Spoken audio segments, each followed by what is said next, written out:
Hello বন্ধুরা, সুষমাস কিচেনে তোমাদের সবাইকে স্বাগত।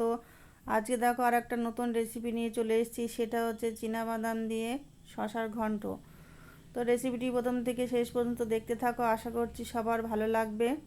যদি ভালো লেগে থাকে তাহলে লাইক কমেন্ট শেয়ার করবে। আর আমার চ্যানেলে যারা নতুন, যারা আমার চ্যানেলকে এখনও সাবস্ক্রাইব করনি, তাহলে অবশ্যই তারা আমার চ্যানেলটিকে সাবস্ক্রাইব করে নাও এবং পাশে থাকা বেল আইকনটি প্রেস করে দাও, তাহলে আমি যখনই কোনো নতুন ভিডিও আপলোড করব সবার আগে তোমাদের কাছে পৌঁছে যাবে।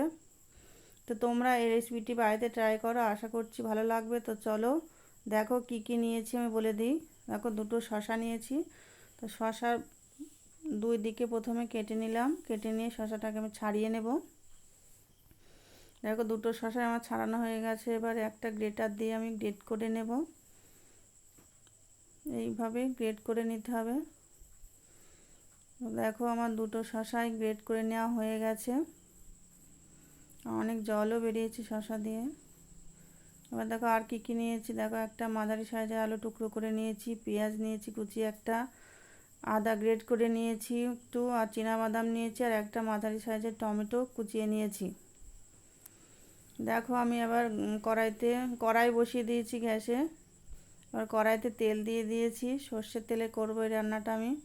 প্রথমে আমি বাদামগুলো ভেজে নেব। দেখো কড়াইতে বাদাম দিয়ে দিয়েছি, এবার বাদামটাকে ভেজে নেব।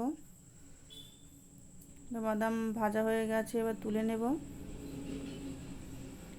ওই কড়াইতে আমি আর একটু তেল দিয়ে দিয়েছি। এবার আলুগুলো ভেজে নেব, কেটে রাখা আলুগুলো। দেখো আমি লবণ হলুদ দিয়ে দিলাম আলুতে। এবার আলুগুলো লাল লাল করে ভেজে নেব। আলুগুলো আমার লাল লাল করে ভেজে নেওয়া হয়ে গেছে, এবার তুলে নেব। এবার কড়াইতে দেখো আমি একটা তেজপাতা দিয়ে দিলাম, দুটো শুকনো লঙ্কা দিয়ে দিলাম, আর হাফ চামচ মতো কালো জিরে দিয়ে দিলাম, ছোটো চামচের হাফ চামচ মতো। এবার এটাকে ভালো করে ভেজে নেব। এবার কেটে রাখা পেঁয়াজ কুচি দিয়ে দিলাম, পেঁয়াজটাকে এবার ভালো করে ভেজে নেব।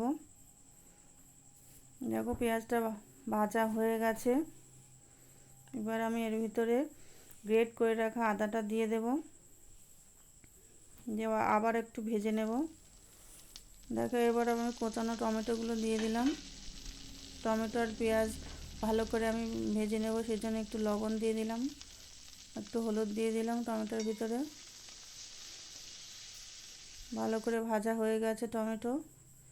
এবার গ্রেট করে রাখা শসাটা দিয়ে দিলাম। টমেটো পেঁয়াজ শসা এবার ভালো করে আমি কষিয়ে নেব। দেখো শসা দিয়ে কত জল বেরিয়েছে। এবার আমি দেখো ভেজে রাখা আলুগুলো দিয়ে দিলাম। এবার ভালো করে সব কিছু মিশিয়ে নেব, দিয়ে কিছু সময় ধরে রান্না করে নেব আর একটু। দেখো শসার জলটা অনেকটা কমে এসেছে। এবার আমি একটু স্বাদ মতো চিনি দিয়ে দিলাম, তোমরা চাইলে নাও দিতে পারো। এবার আমি হাফ চামচ মতো জিরে গুঁড়ো দিয়ে দিলাম, হাফ চামচ মতো ধনে গুঁড়ো দিয়ে দিলাম। ভালো করে মশলাটা মিশিয়ে নেব শসার সাথে, দিয়ে আরও 1 মিনিট আমি রান্না করে নেব। দিয়ে এবার বাদামগুলো দিয়ে দিলাম ভেজে রাখা, কিছু সময় রান্না করে নিলাম। দেখো রান্নাটা আমার প্রায় হয়ে এসেছে। এবার একটু গরম মশলা দিয়ে দিলাম। আমার রান্নাটা রেডি। এবার আমি একটা প্লেটে তুলে নেব। দেখো একটা প্লেটে আমি তুলে নিয়েছি। তো তোমরা বলবে যে কেমন হয়েছে, কমেন্ট করে আমাকে জানাবে। আর তোমরাও বাড়িতে ট্রাই করবে, বলবে যে কেমন হয়েছে রেসিপিটা। আশা করছি সবার ভালো লাগবে।